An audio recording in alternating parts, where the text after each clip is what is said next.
Bom, então, esse aqui vai ser a palestra da Camila, a pessoa que fez o traçado daquelas superfícies corticais que a gente viu no seminário passado. E ela vai falar sobre, em parte, a rede de coleta de cetáceos que ela mesma criou e organizou, que faz com que a gente colete cérebros de cetáceos no Brasil inteiro para fazer o escaneamento de ressonância magnética com as instituições parceiras. Então, Camila. Tá dando para ver a minha tela? Tá chegando lá. Aí, agora dá. Tá no PowerPoint? Que nem eu tô vendo. Eu tô vendo aqui. Peraí, tá no PowerPoint. Tá, né? É que eu vou botar a tela cheia aqui. Peraí.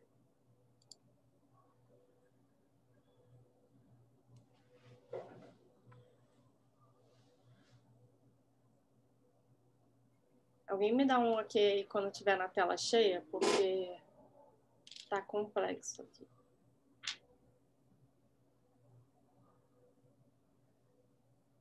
Tá, né? Na tela cheia, né? Agora tá. Então, bom, o Bruno já me introduziu, sou aluna dele de doutorado. Infelizmente, eu não vi a apresentação do Heitor de antes para pegar alguns ganchos no que ele falou, mas essa aqui é uma apresentação que eu fiz sobre como a gente aplica as imagens de ressonância magnética para cérebro de golfinhos, que é uma parte do meu projeto de doutorado. E eu estou aproveitando parte dessa aula que eu dei na jornada multiprofissional de ressonância magnética da USP, que é onde tem a máquina de 7 Tesla. Não sei se o Heitor comentou alguma coisa com vocês. Então, assim, teve uma semana lá para o pessoal aprender sobre ressonância magnética e eu fui uma das palestrantes e eu estou aproveitando um pouquinho dessa palestra. Aumentei um pouquinho ela para falar um pouco para vocês sobre ressonância magnética 7 Tesla em cérebro de golfinhos.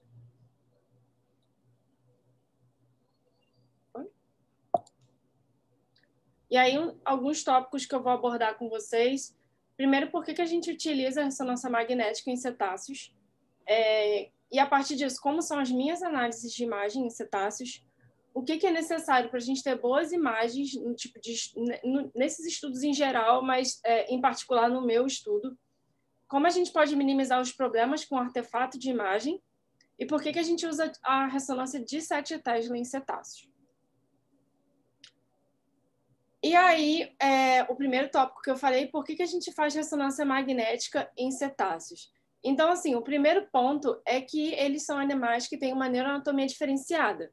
Então, já tem décadas que os neuroanatomistas têm interesse em entender o cérebro de cetáceos. Por conta da transição para o ambiente aquático, eles vão ter diversas características anatômicas nessa estrutura diferenciada dos animais terrestres para poder permitir que eles sobrevivessem no ambiente aquático durante essa transição.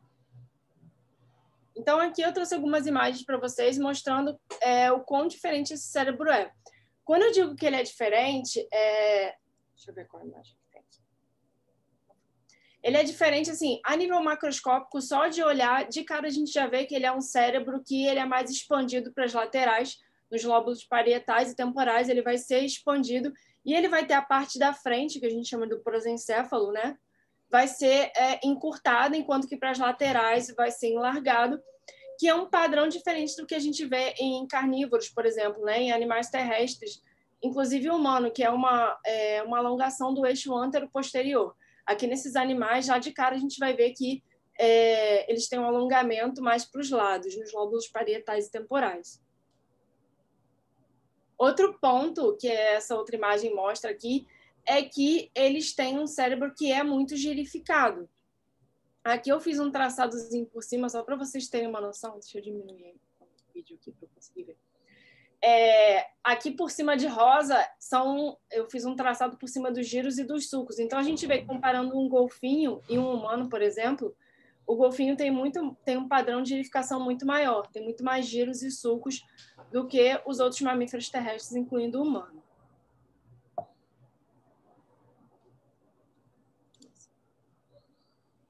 Essa figura aqui que eu coloquei, a gente conseguindo ver eles de lado, a gente vê que o humano, por exemplo, eles têm... Meu mouse. O humano, por exemplo, ele tem um padrão que é mais alongado no eixo antero-posterior.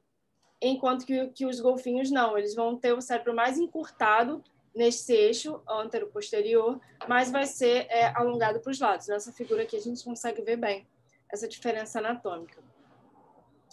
E aí, fora do que a gente consegue ver a olho nu, a gente tem as diferenças neuroanatômicas a nível microscópico também.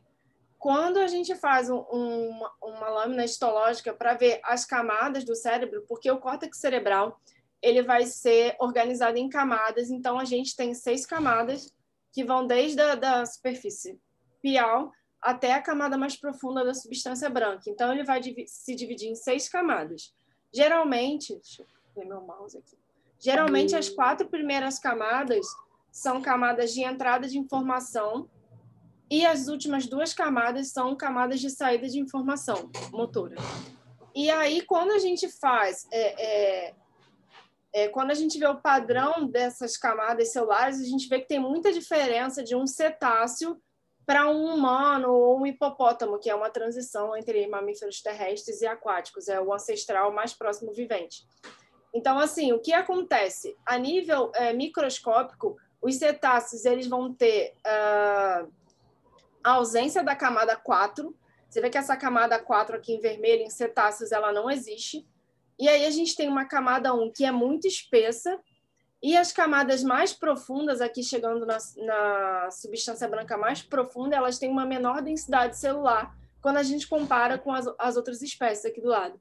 Então, essa falta da camada 4, por si só, já indicaria que eles têm uma citoarquitetura diferenciada, né? A forma que eles processam a informação, que eles conectam o cérebro, vai ser diferente.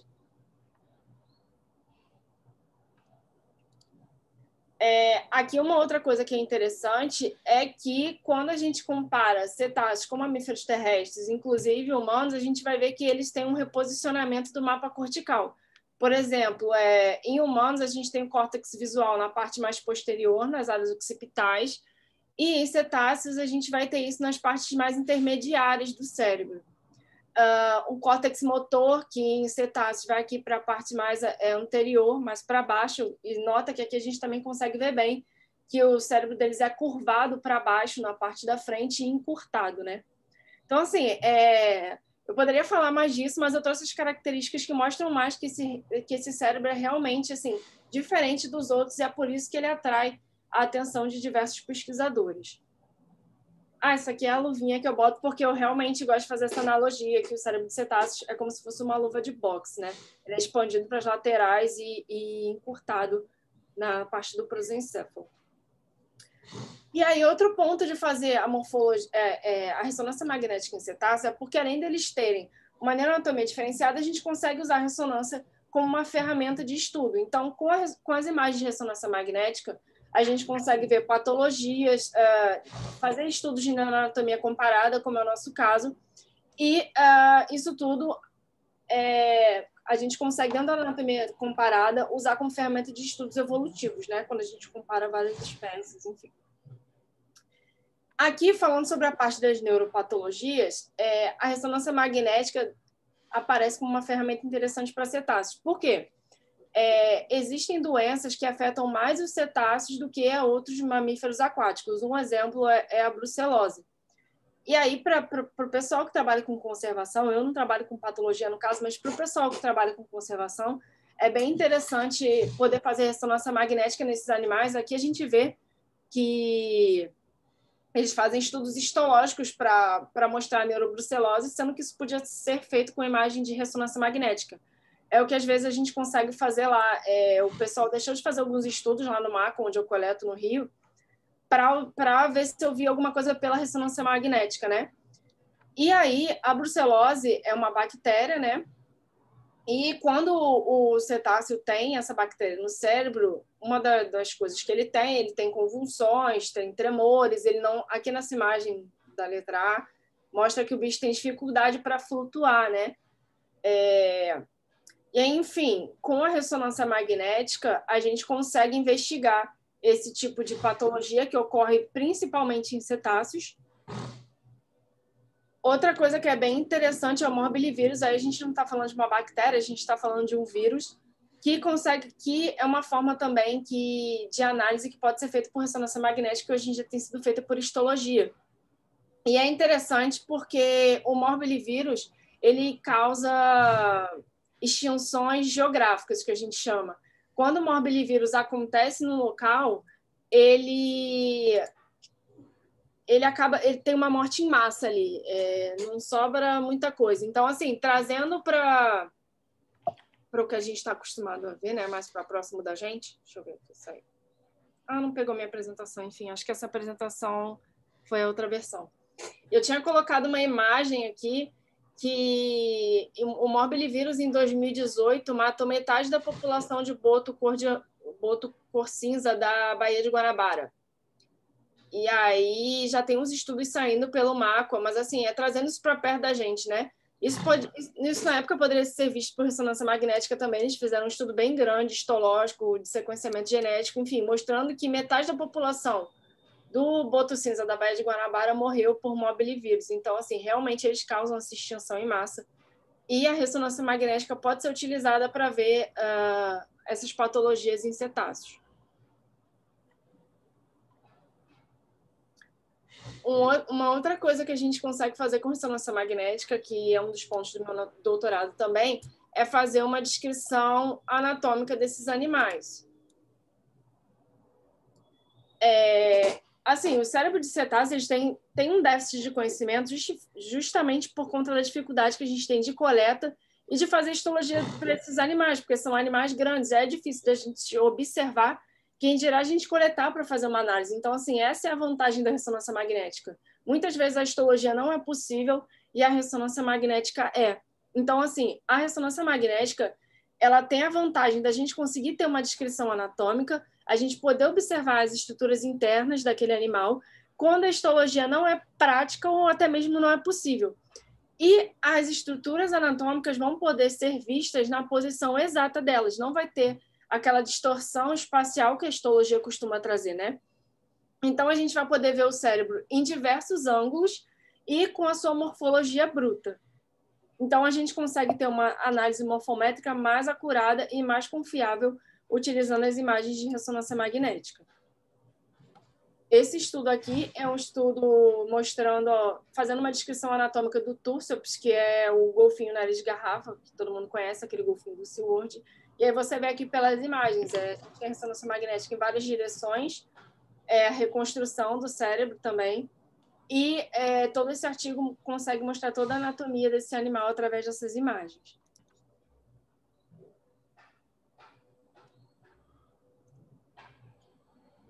Esse aqui é um outro estudo também de descrição anatômica, só que ele vai um pouco mais a fundo. Além dele fazer a descrição das estruturas anatômicas, ele consegue coletar dados de volumetria e trabalhar com reconstrução em 3D a partir das imagens de ressonância magnética.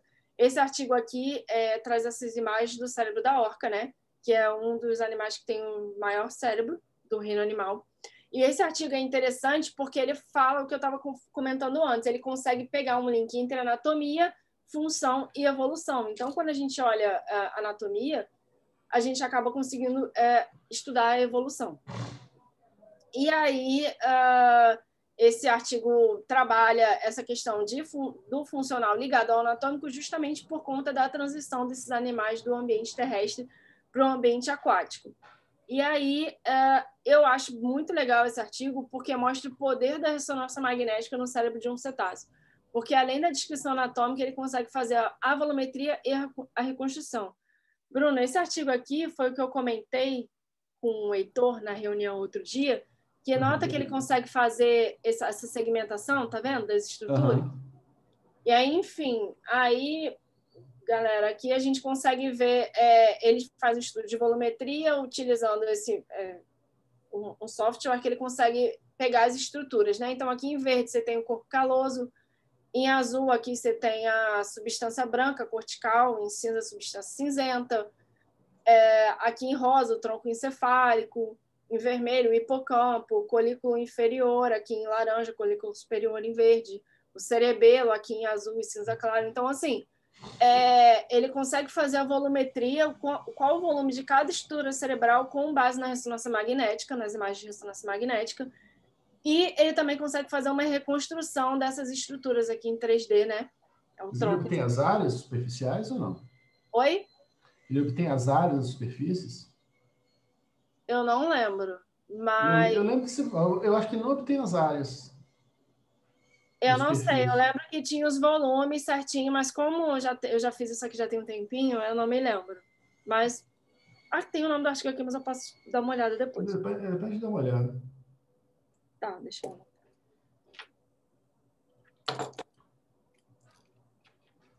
E aí, uma das coisas que tem coisas que a gente sabe, né, que existe, mas quando a gente procura, quando a gente vai se atualizar, a gente acaba descobrindo coisas novas que têm sido feitas, né? Uma coisa muito interessante que tem uma forma, né, de aprimorar a ressonância magnética é o que hoje é conhecido como virtópsia. Tem sido feito bastante lá para os cantos lá da Ásia. E isso aqui é muito legal, porque a virtópsia é como se fosse uma autópsia virtual, né? Então, é como se você fosse substituir a necrópsia. Você faz uma imagem todinha do animal morto sem você precisar abrir ele, sem você fazer a necrópsia tradicional, né? Você vai ter um mapa interno do cadáver sem precisar abrir ele. Você consegue ter mais informações do que se você estivesse fazendo uma necrópsia tradicional, uma autópsia tradicional, né? E aí ela vem se mostrando superior. A gente, através desse método, isso aqui da imagem realmente é um golfinho, tá? Que tá aqui dentro do saco inteirinho. E a diferença é essa, porque, por exemplo, hoje em dia o que a gente faz é colocar o cérebro do bicho dentro da máquina, da bobina de cabeça. Mas já tem os estudos mostrando que quando a gente enfia o animal inteiro lá, ou só a cabeça dele, a gente consegue ter informações melhores, mais detalhamento do que se tivesse colocado só a cabeça. E aí, isso vai ser... Eu acredito que essa técnica vai ser crucial em encalhes que acontecem distantes de uma equipe, porque, por exemplo, o tempo que você leva para chegar no local, retirar o animal, cortar a cabeça, tirar o cérebro, é o tempo do cérebro degradar, porque pelo animal ser aquático, o cérebro já é o primeiro a degradar no geral. Quando o animal é aquático, ele degrada mais rápido ainda. Então, assim, se eu estou longe do local e ainda vou pegar o animal, é muito mais prático eu colocar ele do jeito que está dentro da máquina do que eu ainda tentar extrair o cérebro. É numa dessas que eu já perdi muito bicho. Na hora de abrir a cabeça, o negócio virava uma meleca e eu não tinha mais cérebro. Se eu tivesse enfiado o animal lá dentro, muito provavelmente teria. São essas descrições da Camila que me deixam muito feliz de ser um físico teórico, sabe? Quando ela fala o que acontece quando você pega um cérebro de um golfinho semi-apodrecido e abre com uma serra elétrica. Eu estou feliz de ser teórico, fazer sua conta. Que foi assim, o que aconteceu lá em Tefé, né? Eu abri 4 cabeças e as 4 só tinha meleca dentro.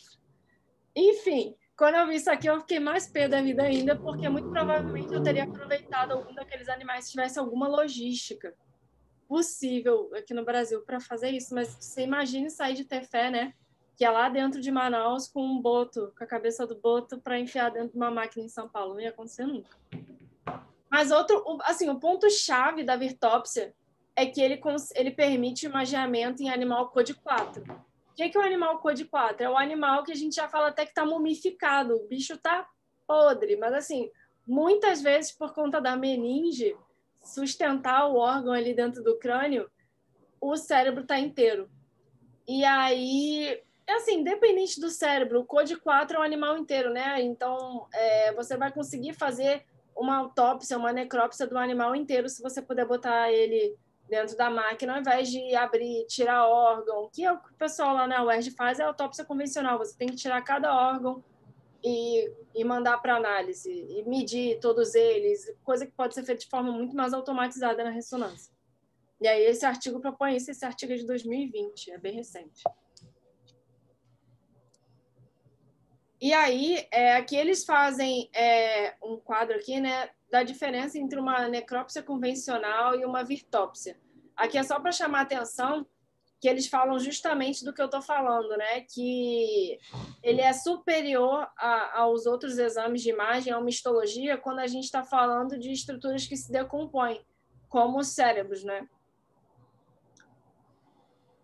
E aí, por que a gente faz a ressonância magnética em cetáceos e não uma tomografia? Isso aqui eu acho interessante, né? Esse estudo também é recente, ele é muito legal, porque toda vez que eu vou em algum lugar, algum colaborador, ou eu falo da ressonância magnética, sempre alguém me pergunta: por que você não faz tomografia? Serve tomografia? Aqui a gente tem tomografia. E aí, assim, as pessoas não entendem muito essa diferença entre tomografia e ressonância magnética. E esse estudo mostra claramente a diferença entre a ressonância magnética e a tomografia. Então, aqui é numa imagem de T2, né? Aí a gente tem a A e a B, que são imagens de ressonância, e a C, que é uma imagem de lado, né? E aqui na D, E e F, a gente vai ter a tomografia. Olha a diferença da imagem de ressonância em cima para a tomografia embaixo. A gente não vê nada, né? Então, assim, primeiro ponto, a ressonância magnética versus a tomografia. Você tem um maior contraste entre os tecidos, a gente vê aqui, né, a diferença entre branco e cinzento. Esse animal aqui ele já estava em decomposição, e mesmo assim a gente consegue ver o cérebro direitinho, porque eles fizeram esse processo de virtópsia nesse cérebro, o animal foi colocado inteiro para fazer o imageamento. E a gente vê um maior contraste entre os tecidos, a gente tem e esse maior contraste permite que a gente tenha um maior detalhamento morfológico, né? Principalmente em um animal que já vai estar em decomposição. Mas, assim, outra coisa que a gente consegue ver aqui é que a tomografia, ela pega gás intracranial, né? Coisa que aqui na ressonância nem apareceu. Isso aqui é uma figura que mostra melhor. Olha, quando a gente faz uma imagem de tomografia na C, ela pega bastante os artefatos de acúmulo de gás intracranial, né? Porque os cetáceos, quando eles morrem, eles têm essa coisa, não sei se vocês já viram, tem uns vídeos bizarros na internet que mostram cetáceos explodindo depois que morrem e tal, porque conforme eles entram em decomposição, eles liberam gases, né?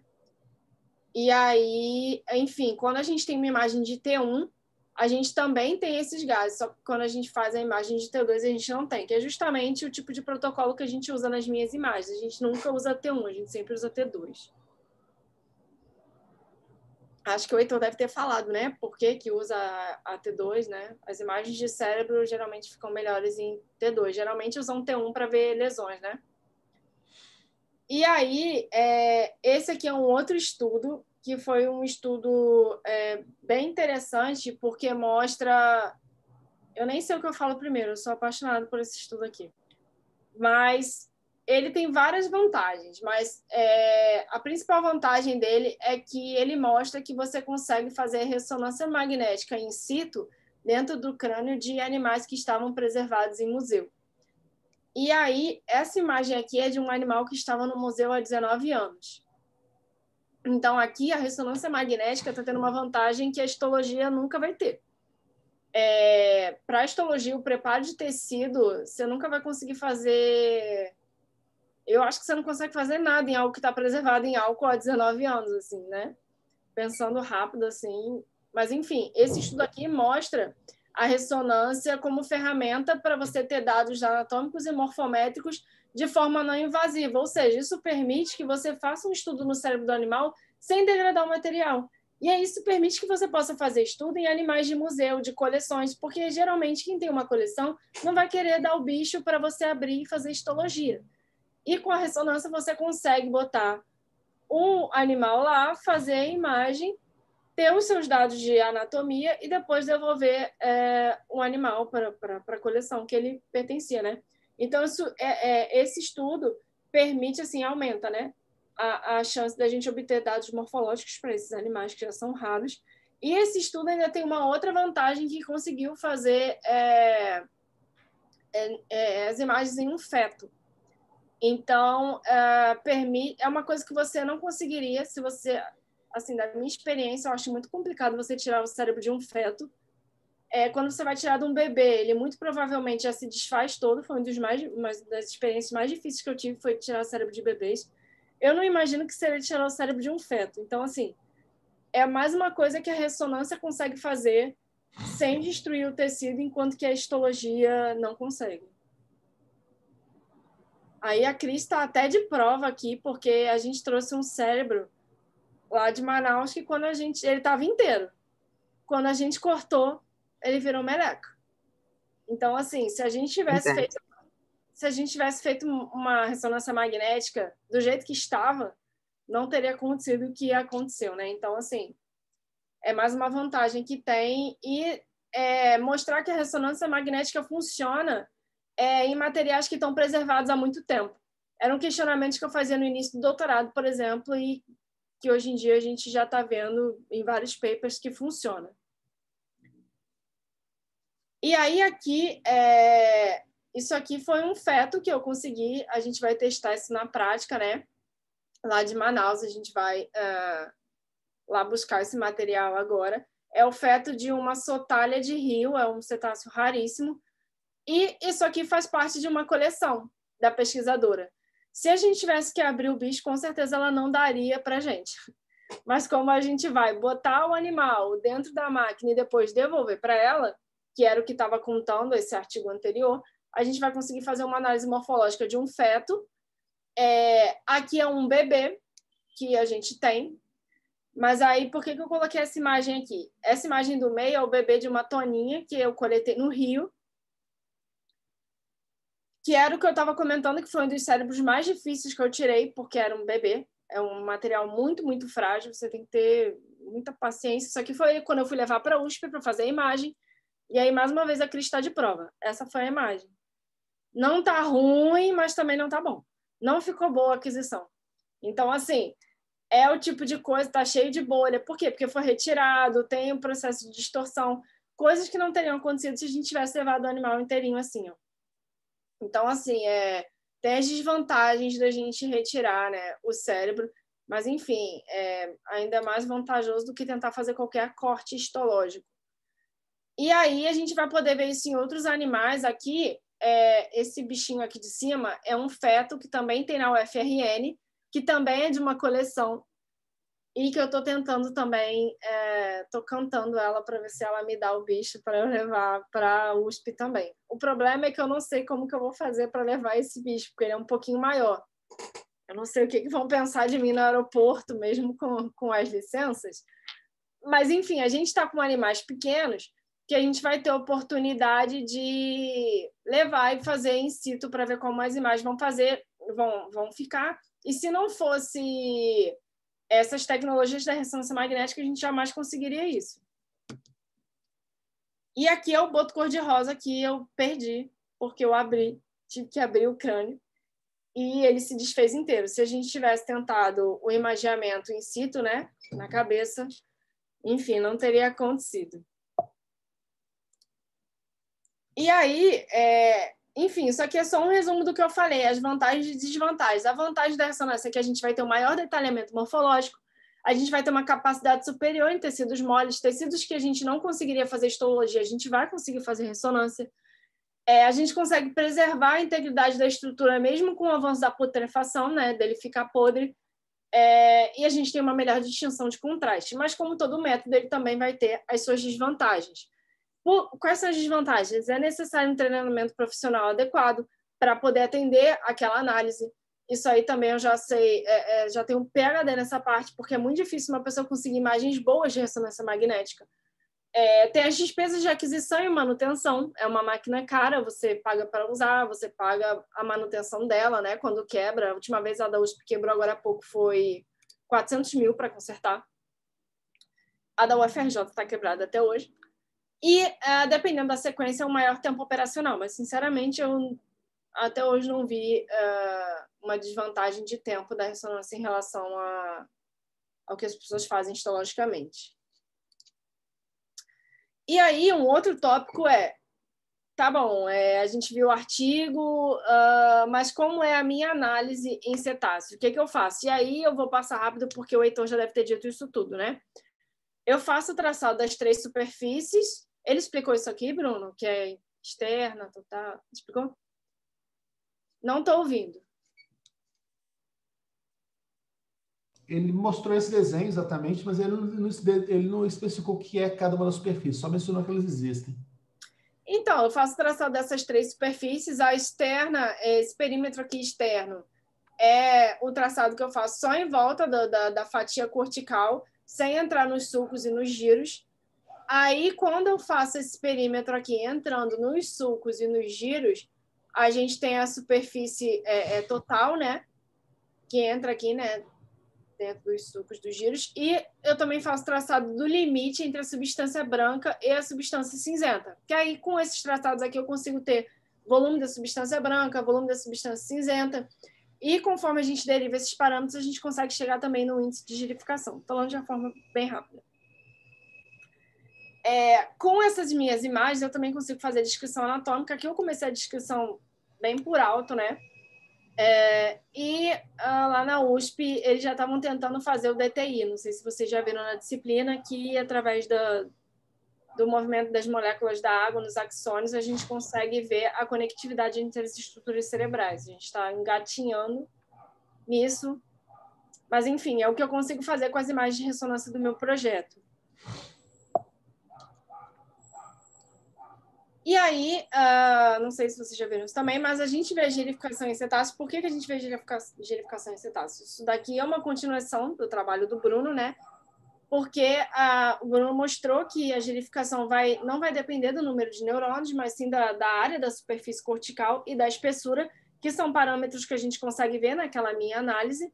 E aí, o que ele viu foi que os cetáceos pareciam desviar um pouco dessa lei universal, né? Ele mostra que os mamíferos teriam uma lei universal, uma forma universal para o cérebro se dobrar, mas que os cetáceos estariam um pouco acima dessa regra. Só que também os dados que ele usou eram bem antigos, né? Metodologia meio estranha. E aí a gente vai ter os nossos cetáceos para ver o que acontece. E aí, o que acontece? Deixa eu ver aqui.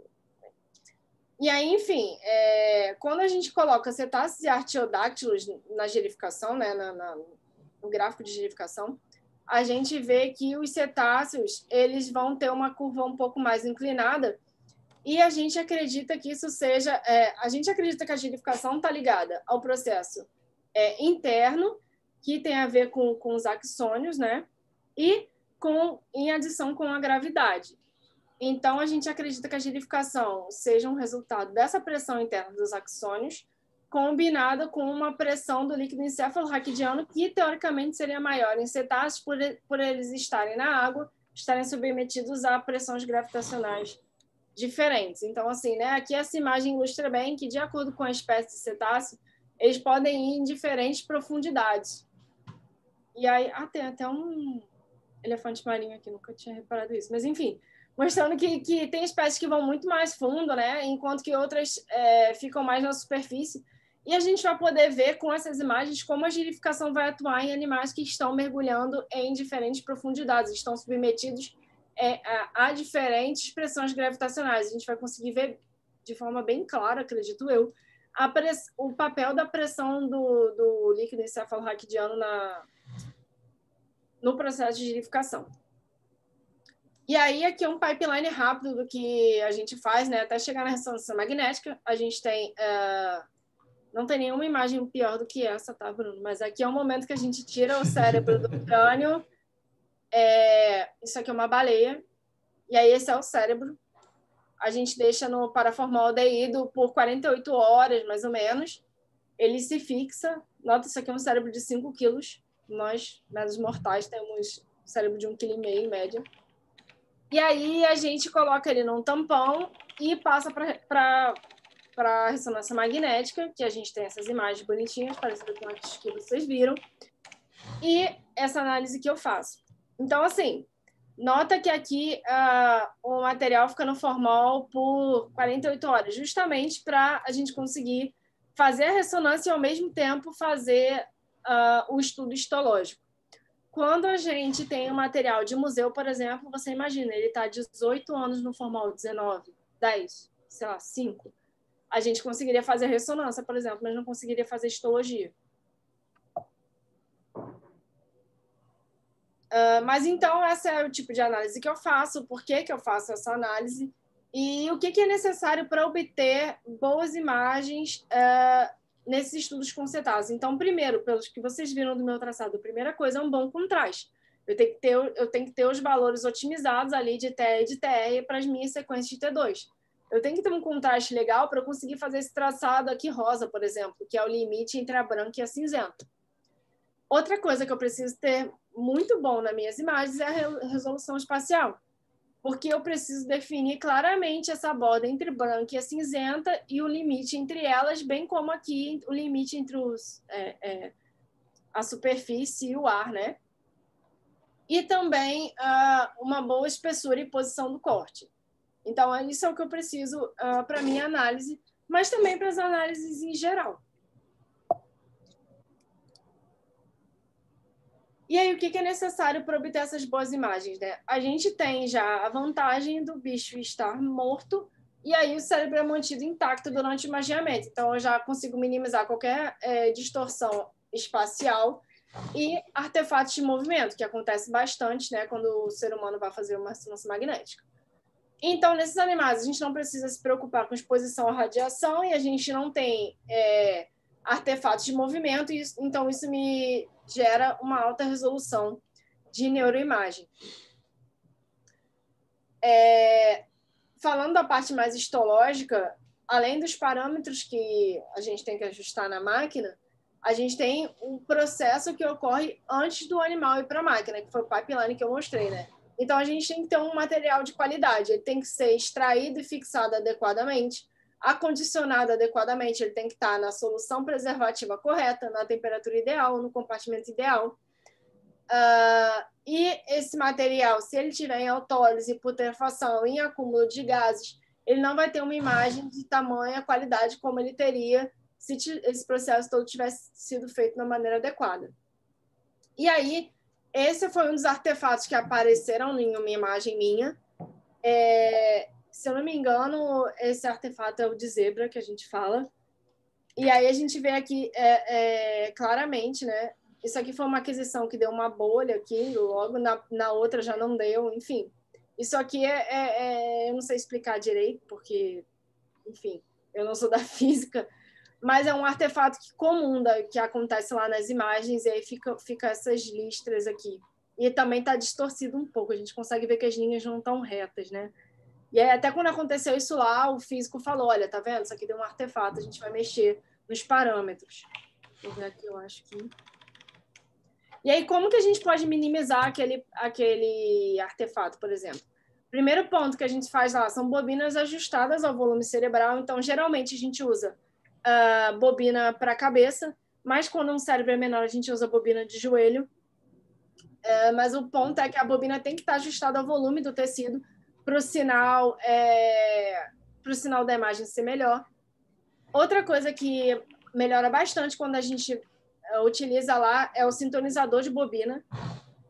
Como eles falam, é o glamour da ressonância magnética. Eles conseguem sintonizar e achar os valores ideais, e isso faz uma melhora absurda na imagem. E outra coisa são as sequências 3D, porque daí, quando a gente tem alguma dúvida em relação à imagem, a gente consegue ver em outro ângulo e entender o que está acontecendo ali. Então, às vezes, a imagem não está legal no ângulo, mas quando você passa para outro, você consegue ver. E aí a gente também faz sequências de diferentes espessuras para poder comparar entre elas e tudo mais. E aí, isso é o que acontece. Isso aqui é uma imagem com um artefato, né? Nota que a contraste está péssimo, a resolução está péssima, está cheia de bolha. E depois que a gente faz aquelas técnicas que eu mostrei antes, a gente tem a mesma imagem assim.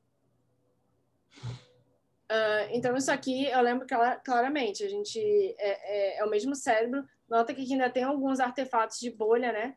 Mas a gente consegue, para o tipo de análise que a gente faz, isso não é um problema. Mas quando a gente usa um sintonizador, isso aqui já melhora bastante, né? E aí, isso aqui foram coisas... Nota que esses artigos são bem recentes, 2018. O outro que eu vou mostrar também é bem recente, que já são de estudos mostrando como que pode minimizar artefatos e bolhas em cérebros de humanos. Isso em humanos tem uma relevância muito maior, porque essas bolhas podem ser confundidas com lesões, ou lesões podem ser confundidas com bolhas. Então, assim, essas bolhas costumam mascarar lesões patológicas em humanos, então, e muito provavelmente em cetáceos também. Então, assim, existe um esforço na área de ressonância magnética para minimizar esse tipo de artefato. E aí eu estava vendo que eles se associam com o departamento de engenharia, que foi esse caso aqui, e a galera lá da engenharia bola uma máquina para diminuir as bolhas no tecido, né? E aí, o que acontece aqui é que eles colocam o cérebro num tampão salino e eles ligam essa bomba de vácuo aqui e fica rolando uma pressão negativa aqui, né? E por horas o cérebro fica girando e com essa pressão negativa, inclusive eles enfiam dentro da máquina assim. E aí depois o estudo mesmo mostra que teve uma diminuição, ó, de 3,6 milímetros foi para 2,22. As bolhas diminuem de tamanho, elas não somem, porém elas diminuem. E aí, aqui também está mostrando, né, como eram as bolhas antes. Eles mostram que realmente era uma bolha e tal. E aí, dentro dessa vertente, já tem um outro estudo. Esse aqui acabou de sair. Saiu semana passada. E esse aqui é legal, porque realmente mostra o tipo de parafernália que a gente faz, igual aqui no Brasil. Também foi o departamento de engenharia de uma outra universidade que fez. Eles criaram um container, mas nota que até para o cérebro ficar afundado, eles usaram Falcon, que é o tipo de coisa que a gente utiliza aqui. Para o cérebro não se mexer e não criar mais bolha ainda, eles imprensaram o cérebro no fundo com os tubos Falcon aqui. E aqui nota que tem uma coisa de vidro aqui no meio, de plástico, né? Que separa dois hemisférios. Esse estudo aqui é muito legal, porque de um lado desse vidro está um cérebro normal e do outro está um cérebro com Alzheimer. E aí, com esse aparato aqui, eles conseguiram fazer ao mesmo tempo uma sequência de um indivíduo normal e um indivíduo com Alzheimer, e minimizando a bolha. Aqui nessa figura mostra como é que eles fizeram, né? A arquitetura lá do design da parada lá. E aqui tem uma coisa muito legal. Pelo menos para mim, né? Bruno, não sei se você já ouviu falar nesse material, porque na época que eu comecei a ver ressonância magnética, o auge era o Fonblin. Não sei se você já ouviu falar. Não. Nunca ouviu falar em Fonblin? Não. É um líquidozinho que nego usava em motor de avião, porque ele não tem condutividade, enfim, coisas assim, né? E aí era assim, oh meu Deus, quem usa Fonblin tipo, nem conseguia uma parada muito pequenininha e botava o cérebro do rato e a imagem ficava sensacional. Eu pensei, jamais terei isso, né? Porque, assim, a galera tem um potinho assim e usa para sempre, é muito caro. Aí, nesse artigo, o cara estava falando, não, porque o Fonblin não é tão legal, a gente descobriu que esse aqui é o bacana. Aí eu falei, nossa, nunca vi isso. Também é uma solução tipo Fonblin. É utilizado em aviões militares de alto desempenho. Pois é, eu não sei como que alguém pensa, nossa, se for usado em avião, vou usar na ressonância magnética. Eu fico imaginando a pessoa, tipo assim, pensando, o que eu vou usar aqui? Vou usar WD-40, não vou usar lubrificante de avião. Pois é utilizar. Ele é não condutor, né? Ele não passa calor, não passa nada, é cheio de AUE. Aí eu fui procurar, óbvio, né? Porque ele tava falando, não, isso é melhor do que o Fonblin, a gente usa e parará. Aí vem a melhor parte. Olha o preço do líquido. E aí, enfim, mais uma tecnologia que descobriram que funciona para ressonância magnética, porém nunca utilizaremos, né? Porque é R$25.000 o litro. Mas, enfim, esse estudo mostra duas coisas. Ele mostra essa coisa de você ter... Isso aqui é uma coisa que você consegue fazer facilmente, né? É uma máquina que você consegue... Máquina, né? É um aparato, um container que você consegue fazer para colocar o cérebro dentro, tentando minimizar a bolha. Aqui também eles aplicam um gradiente negativo com uma bomba de vácuo. Mas, além disso, eles utilizam esse líquido, que custa R$25.000. E assim, né? R$25.000 é o litro. Então, assim... Esse artigo aqui é bem bacana, os resultados de ressonância magnética, que eles fazem tanto a ressonância quanto o DTI, que é o que eu estava falando, que é aquele estudo para ver a conectividade cerebral. E aqui eles conseguem ver a diferença entre um cérebro normal e um cérebro do... Não é nem Alzheimer, é Parkinson, falei errado. Uma pessoa com Parkinson, né? E eles conseguem ver uma característica que é bem conhecida do Parkinson, que é essa diferença nos ventrículos. E também conseguem fazer isso com o DTI. Aí eles até argumentam que o DTI também é possível por conta desse líquido de ouro aqui que eles descobriram ser superior. Esse estudo aqui é de agora, tipo 2021, acabou de ser publicado. E aí mostra tanta vantagem de você ter... Nota que as imagens não têm bolha, então é a vantagem do aparato que eles criaram, mais o uso desse líquido de ouro aqui, dando imagens de resolução perfeitas, né? Tão ótimas essas imagens. E essas imagens aqui são de 7 Tesla, Bruno. Aí você nota que tem os artefatos iguais os meus, que é o fundozinho mais escuro, sabe? Uhum. Mas, enfim, isso é uma coisa que dá em toda a máquina 7 Tesla. Já tinham me explicado lá também, esse negocinho claro aqui.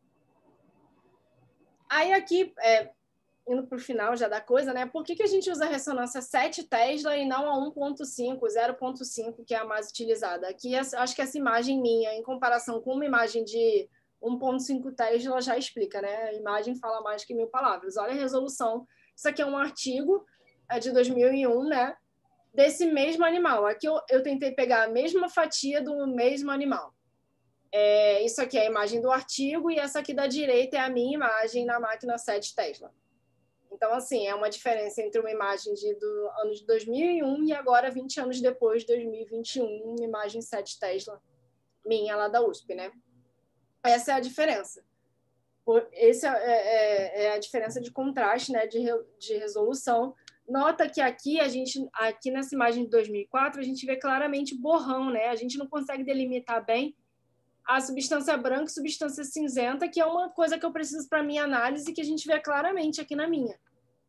Então, assim, esse é o motivo da minha análise, por exemplo, precisar de uma ressonância 7 Tesla. É resolução, é contraste, tudo que a gente estava falando anteriormente. Aqui só fiz uma inversão de branco e cinzenta, para vocês verem que realmente dá para ver a superioridade da imagem. Coloquei na mesma inversão de cor que estava aqui no artigo, né? E aí você vê claramente uma máquina 7 Tesla gera imagens melhores do que a máquina de 1 Tesla e meio, que é a mais utilizada.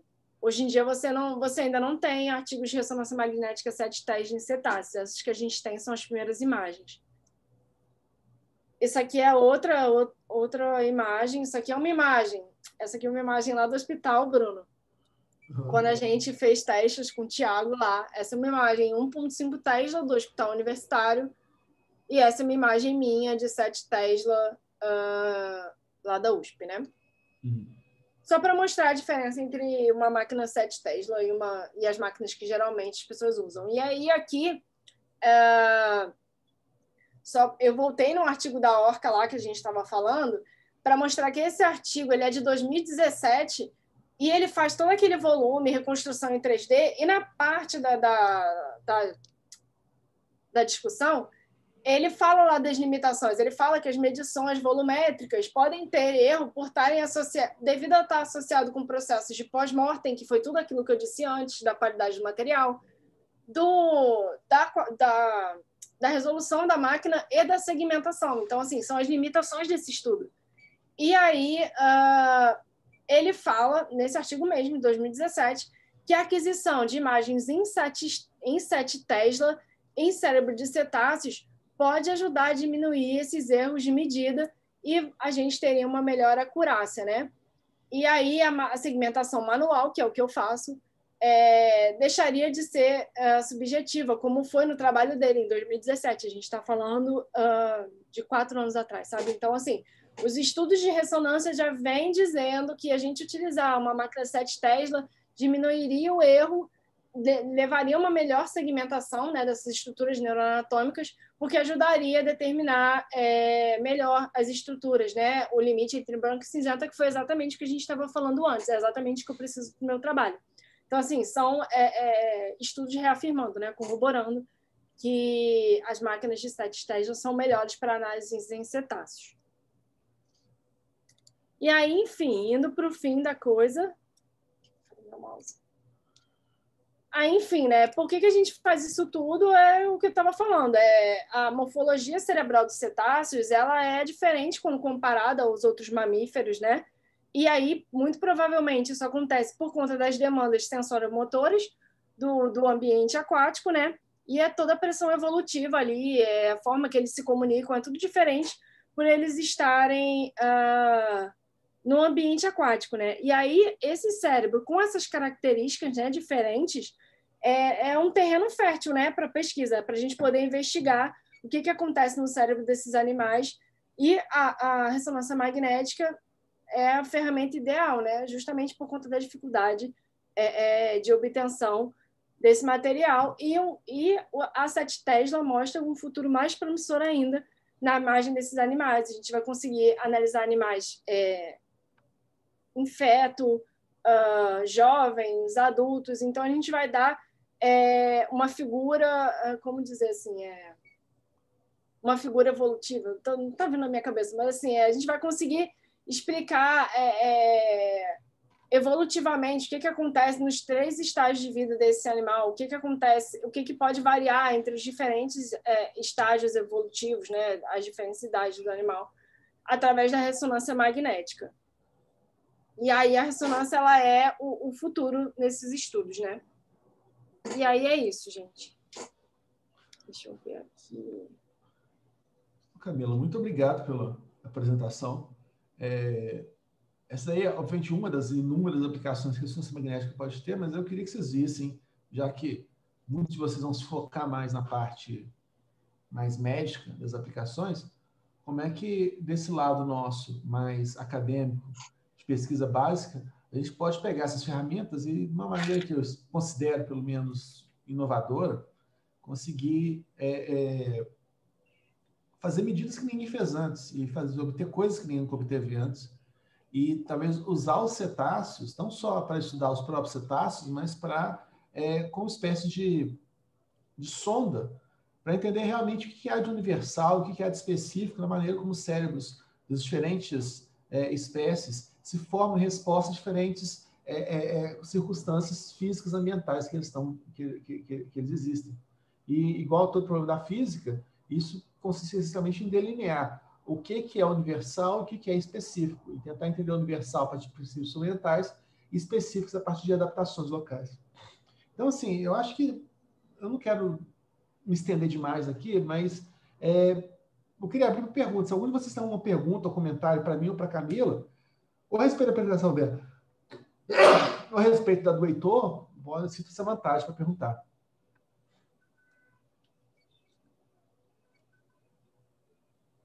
Agora eu estou de volta também, então. O Heitor está aí, então vocês podem perguntar para ele também.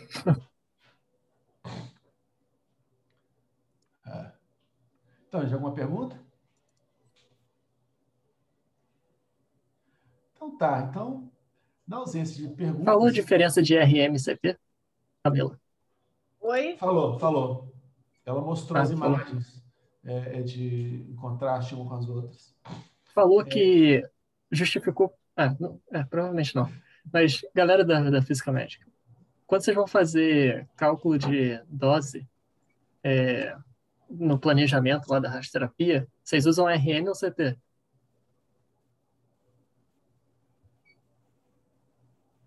Está muda, Bia. Eu não sei responder, porque eu não fiz isso ainda, não sei. Então, teoricamente você usa CT, mas por quê? Eu não sei, É só uma curiosidade isso. Eu não tenho nem ideia de onde é que você está indo, Heitor. Eu não sei também, não. Quando você vai ter cálculo de dose, você precisa ter um mapa de coeficiente de absorção para calcular a dose absorvida. Vocês estão fazendo física das radiações, então? Rádio 1, fiz rádio 1, fiz rádio 2, não é? Fiz rádio 1 ainda. Então tá muito novo para você. Mas você vai ver lá que existem esses coeficientes de atenuação, de absorção, e aí quando você vai usar imagens para fazer cálculo de dose... tá, exatamente falando. Quando você vai fazer cálculo de dose, você precisa desses coeficientes. Então, quando você tem um mapa tridimensional, né, que é a imagem, de coeficientes de absorção e de atenuação, você facilita o cálculo de dose na radioterapia. E aí, por isso, você, mesmo tendo uma resolução pior, as imagens de CT, você costuma usar as imagens de CT por conta dessa propriedade de mapeamento das propriedades físicas dele.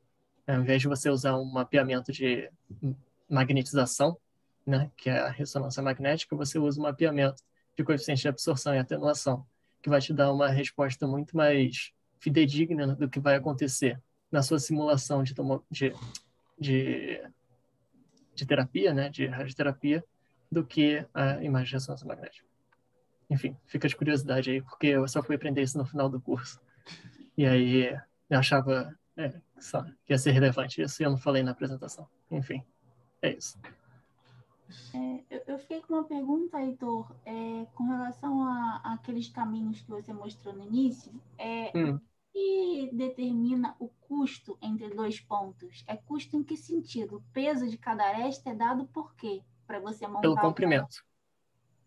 É literalmente comprimento. Então você calcula o comprimento. Fala. Imagina que você tivesse assim, um contorno em cima e um contorno embaixo, né? Tem formas diferentes. E aí é como se você passasse um papel filme em volta dele. Você quer achar aquela configuração que deixa o papel mais tenso possível, que deixa o mais próximo da configuração real. A gente sabe que se os contornos são próximos o suficientes, eles vão fazer curvas complicadas entre um e outro. Eles vão tentar ser uma coisa mais reta possível. E aí você pode fazer isso minimizando a área lateral ou o comprimento total da costura. Eles vão chegar a aproximadamente o mesmo resultado. Entendi. E uma última pergunta, quando você falou, e uma coisa que eu achei curiosa, eu não conseguia imaginar, o que seria expandir o vetor normal? Logo no início, quando você falava de suavizar aquele molde, acho que era nesse contexto. Sai da parte da sua cinzenta, da branca para cinzenta, né? Você usou essa expressão que isso seria feito, que o algoritmo era complicado, mas que era alguma coisa como expandir um vetor normal. Eu não entendi isso. Você toma o vetor normal em uma posição na superfície, né?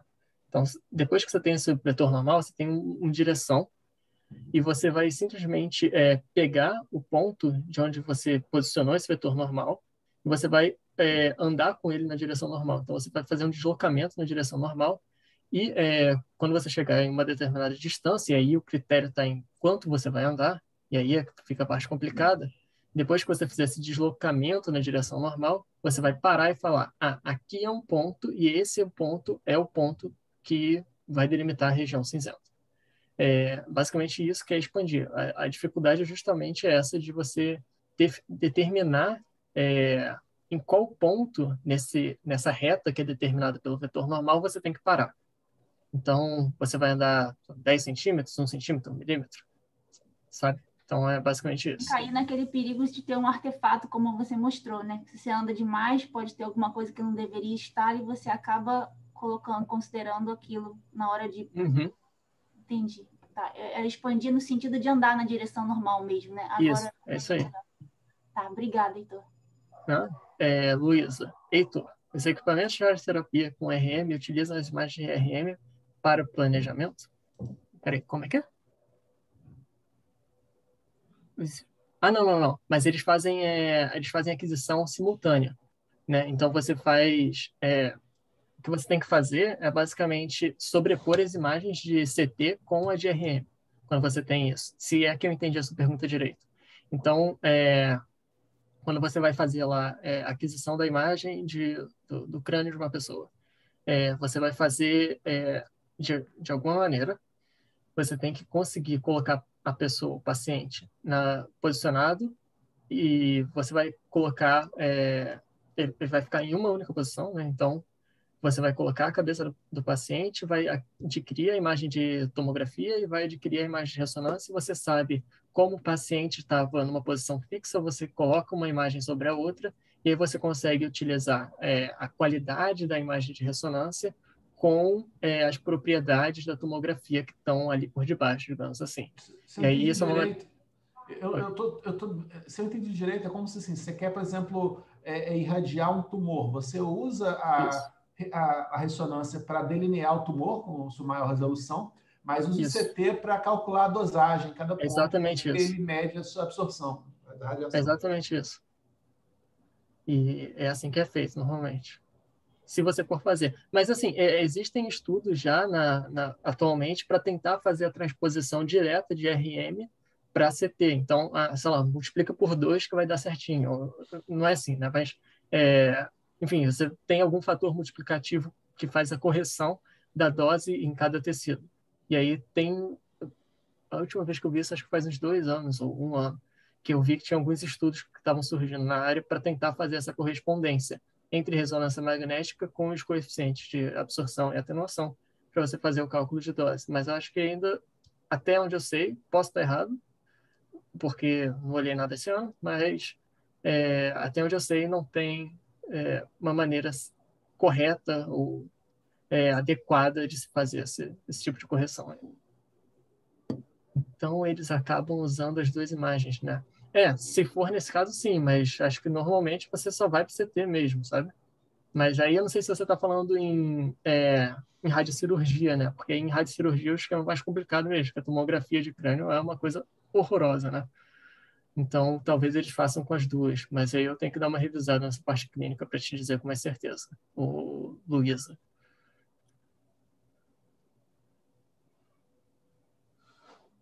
Sem problemas, obrigado. Mas já. Mais alguma pergunta, gente? Então tá, gente. Então acho que eu vou encerrar por aqui. De novo agradecendo vocês muito pela paciência que vocês tiveram com tanto as minhas idiosincrasias quanto com a natureza um pouco experimental do curso. Mas eu acho que, de certa forma, ter um curso que é um pouco fora do usual é útil quando você tem tanta informação disponível na rede. Você vê as coisas usando uma perspectiva que é um pouco mais rara. Então, assim, eu só desejo sucesso para a vida posterior de vocês. Se algum de vocês tiver algum interesse nessa parte científica, são sempre bem-vindos a visitar o laboratório pessoalmente, quando isso for possível, virtualmente, quando vocês quiserem. E qualquer ajuda que eu possa dar para vocês, eu estou disponível. Vocês sabem o meu número, sabem me contatar pelo WhatsApp. E fora isso, eu não sei se vocês estão de férias ainda ou vão estar. Eu torço que eu possa entrar de férias no final da década, mas bom descanso para vocês, bom final de ano. Vamos esperar que essa porcaria, essa epidemia termine logo para a gente poder se encontrar pessoalmente, tá bom? Até mais, gente. Obrigada, professor. Obrigada, Heitor e Camila. Foi joia. Imagina, gente. Falou, gente.